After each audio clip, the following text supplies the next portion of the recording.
buriya ikivuga Imana yari igufiteho umugambi, cyane ko ku bantu basoma Bibiliya bamwe na bamwe murabizi ko na Yeremiya Imana yaramubwiye ngo nari nkuzi mbere yo kuvuka, mbere yo kubaho nari nkuzi. Rero nta mpamvu yo kwiba, Imana irakuzi buriya cyane ngo buriya ujya kuvuka Imana yari igufitiye misiyo ikuzanye itumye ugera hano ku isi. Imana yari igufitiye umugambi, yari inagufitiye misiyo nyine ikintu gitumye uvuka, kuko hari abantu, hari inda nyinshi zivamo, hari abazikuramo, hari n'abagenda gute murabizi nyine. Gusa kuba wavutse byonyine bivuze ko bari ubushake bw'Imana, iba inagufitiyeho umugambi, ibigufitiye na misiyo ngo ikuzanye hano ku isi. Cyane ko ngo buriya Satani we kuko aba abizi neza cyane ukivuka kuko Imana nayo ibigufitiyeho umugambi utumye uvuka ukaza hano ku isi. Ukivuka Satani nawe ngahita gutangira kukugabaho ibitero, yohereza ingabo ze z'abadayimoni nyine ngo zirebe uko zarwanya uwo murimo nyine. Gusa umurimo ahangaha tuvuga ntabwo ari umurimo kuvuga hano ngo kujya mu kazi, kujya gukorera amafaranga. Mbega nyine icyo bishatse kuvuga ni umurimo w'Imana, ukaba nyine gukora ibintu Imana yishimira, cyangwa se ibintu nk'ijambo ryahindura abandi, ukaba waba umupasiteri cyangwa se ugakizwa ukayikorera, n'ibindi bisa nabyo. Ibyo ngibyo murabyumva cyane. Gusa Satani nawe aba ari hafi, ukivuka ahita atangira kukugabaho ibitero, cyane ko ngo buriya Satani w'ibintu bye aba afite ingabo z'abadayimoni zishinzwe, mbega twabyita nka batayo. Aba afite amabatayo atandukanye ashinzwe, batayo imwe ifite igishinzwe n'ibindi byishinzwe, cyane ko ngo buriya Satani abona uri gushaka kugandukira Imana cyane, akoresha uko ashoboye kose, ku buryo afite kukohereza nk'umudayimoni nyine ugira ngo kurwanye cyangwa se kurangaze, kugira ngo utabasha gukora imisiyo y'Imana, utabasha gukora icyo wavukiye. Birumvikana buriya kubyuka umuntu agasenga mu gitondo cyangwa se akajya kuryama asenze, ngo ni isengesho ahanini rifite agaciro gakomeye cyane, ku buryo usanga ngo ibyo bibangamira Satani cyane ku rwego rwo hejuru. Niyo mpamvu buriya cyari rya joro uzaba ugiye kuryama ukumva urananiwe, ukumva rwose nta kanya wabona ko gusenga ngo wiragize Imana mu ijoro ikurinde, cyangwa se nyine ube wasenga mu gitondo ubyutse, nta handi wenda nijoro ugiye kuryama wumva unaniwe, ukumva ufite ibitotsi byinshi cyane, cyangwa se ukumva wenda watinze kuryama kandi uri buzinduke. Mbega utuntu nk'utwo wowe wumva ko nta bintu bikaze, ariko ntabwo uzi imbaraga ziba zibyihishe inyuma za Satani. Aba ari ibyo byose, aba ari ibitero bya Satani. Cyangwa se mu gitondo ugiye kubyuka, buriya ngo hari ukuntu Satani agerageza kukurangaza. Wenda urugero ubyutse ugahita ureba nko muri telefone, cyangwa se ugahita ufata telefone ukajya nko ku mbuga nkoranyambaga ukareba amavideo, ukareba ibintu nyine inkuru ziri gucacana hirya no hino ku mbuga nkoranyambaga. Mbega akantu ako ariko kose kakwibagiza gusenga ngo wiragize Imana kuri uwo munsi, kugira ngo uwo munsi wirerwe umeze neza, nyine uri kumwe n'imbaraga z'Imana n'uburinzi bw'Imana. Aho ujya hose, mu byo ukora byose, uri kumwe n'imbaraga zayo. Satani uburyo akoramo bwo ni bwinshi, gusa araza akakuramo akantu gato akaba yakurangariza akantu gatoya cyane nawe utakeka, ukumva mbega ibintu ushobora kumva ko ari ubushake bwawe, ukumva ko ari amahitamo yawe, ukumva nta kibazo nta n'imbaraga bifite cyane. Gusa kuri Satani buriya gusenga cyangwa se kwiragiza Imana no gusengera abandi bantu ni ibintu uba uri kumubangamira cyane. Ariyo mpamvu agerageza ngo akore uko ashoboye kose kugira ngo akubuze gukora icyo wari ugiye gukora.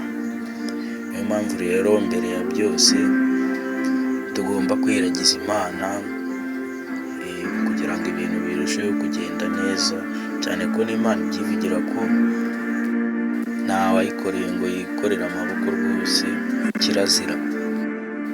Ikindi kintu buriya gusoma Bibiliya ntabwo nta nubwo ikubiyemo ibintu byinshi by'Imana, gusa Bibiliya harimo n'andi magambo menshi y'ubwenge. Ntago bivuze ngo ku by'Imana gusa, Bibiliya yigisha ibintu byinshi cyane no mu buzima tubayemo bwa buri munsi. Ushobora kumenya uko witwara, uko ugenda nyine kubana n'abantu.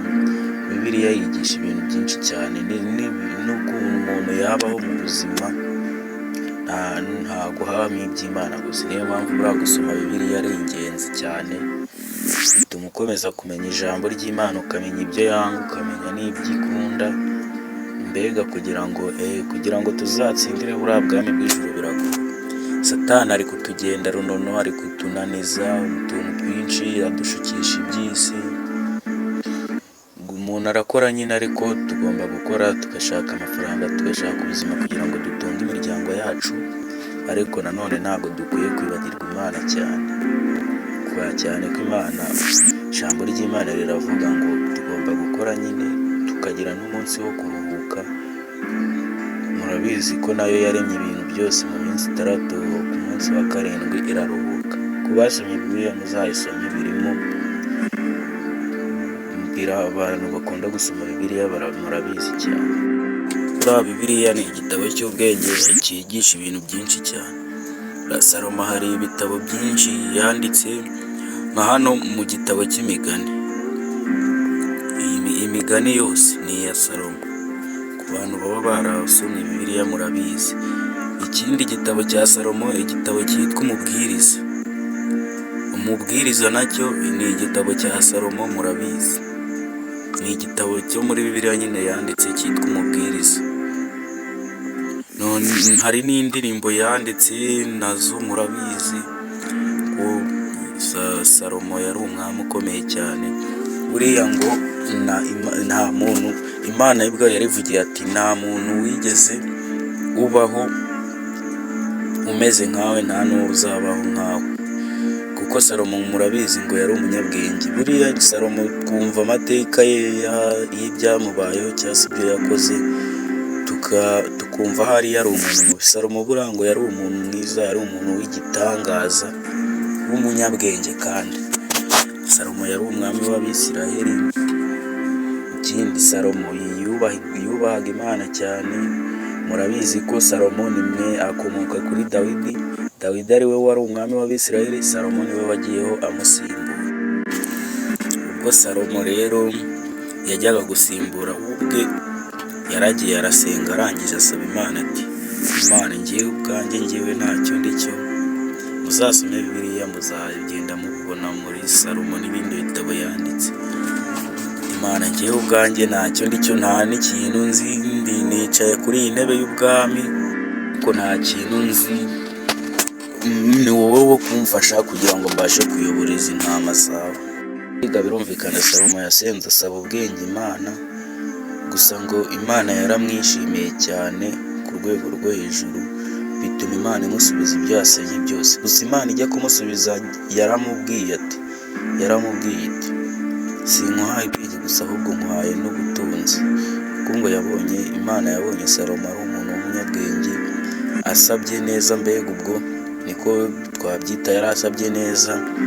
Noneho Imana y'ubwayo iramubwira iti usabye neza, uti sinkuhaye ubwenge gusa, muhaye ahubwo n'ubutunzi. Imana none irangije iravuga iti nta wabayeho nkawe, nta n'uzabaho nkawe.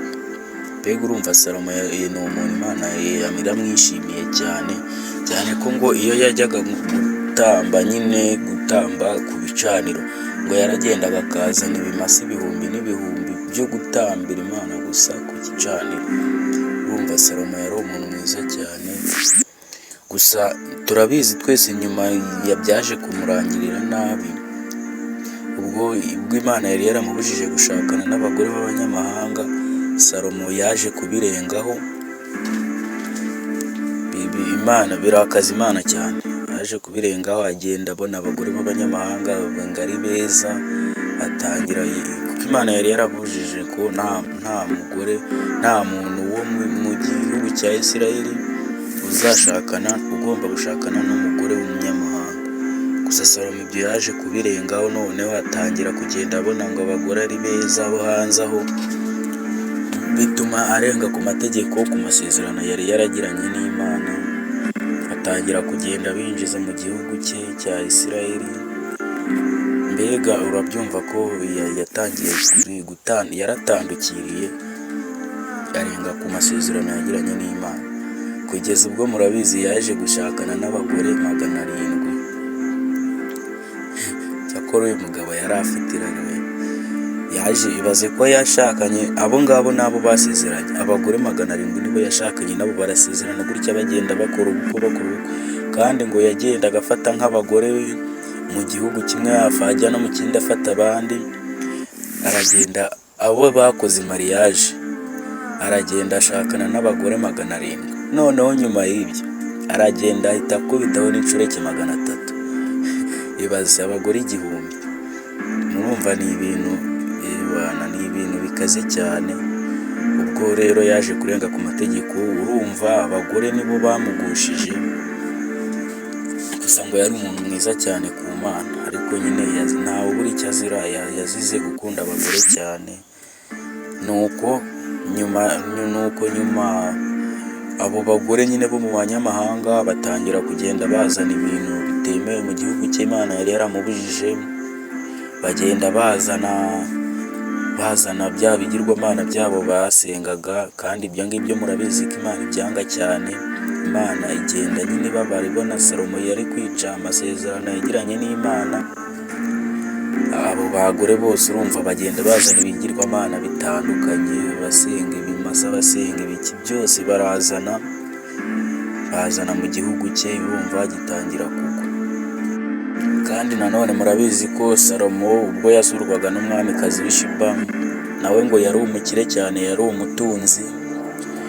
Ngo nyine uwo mwamikazi w'Ishiba yumvaga ukuntu Salomo ari umuntu w'umunyabwenge, akumva agenda yandika ibitabo birimo nyine ikibwiriza cy'Imana. Murabizi yanditse nyine umubwiriza n'ibindi bitabo byinshi cyane, imigani ni iya Salomo n'indirimbo. Murabizi yagiye yandika ibitabo byinshi by'ubwenge. Gusa ubwo uwo mwamikazi w'Ishiba yamusuraga yazanye, ariko ngo yaragiye azana ikintu cyitwa amazahabu, imikufi, ibintu by'agaciro cyane bihenze. Araza aje kureba ngo uwo mwami yumva bavuga w'ubwenge. Gusa ubwo yahageraga Salomo ngo yamwakiriye neza nyine. Uwo mwamikazi ku buryo yagiye avuga ati, ahubwo uko bakuvuga si kuri, ubwenge bavuga ufite burenzeho, babuvuga gake bwikubye inshuro 1000 n'ibihumbi. Murumva ko kandi uwo mwamikazi nawe ngo yari umukire cyane, umwamikazi w'Ishiba urumva nawe n'uwo mu bundi bwami nyine. Muri icyo gihe yari uwo mu bundi bwami. Salomo nyine izo mpano yari yamuzaniye aramuha. Nawe Salomo nawe yari umukire, yari umutunzi. Nawe nyine ntago yabuze ibyo amuha ngo ajyane. Ngo hari amabuye y'agaciro yabaga muri Isirayeli, gusa nta handi hantu na hamwe Salomo nawe yayimuhayemo nk'impano nyine, nk'abantu b'abakire nyine. Urumva bahanye n'impano barasurana. Gusa uwo mudamu, uwo mwamikazi w'Ishiba yaravuze ati, ahubwo uko babikuvuga bakuvuga gakeya, ntabwo birarenze ngewe uko mbyiboneye, birenze uko bakuvuga gake. Dore uko Salomo byamugendekeye nuko. Gusa nimushaka ko mvuga amateka ye cyane, nkavuga nuko byarangiye, uko yavuye ku ngoma by'Imana yamubwiye nyuma yo kurenga ku mategeko. Nzabibakorera neza noneho ikiganiro cye nyine kirambuye, ukuntu yavuye ku buyobozi, ukuntu Imana yamunyaze ubuyobozi ikabuha abandi. Gusa nanone kuko ngo Imana yari yarishimiye ise wa Salomo ariwe Dawidi, ariwe Salomo yasimbuye ku ntebe y'ubwami igihe ubwo yamaraga gutanga Dawidi. Ngo Imana yabwiye Salomo nyuma yo gukora ayo makosa yose ati, bitewe n'umubano mwiza nagiranye na so.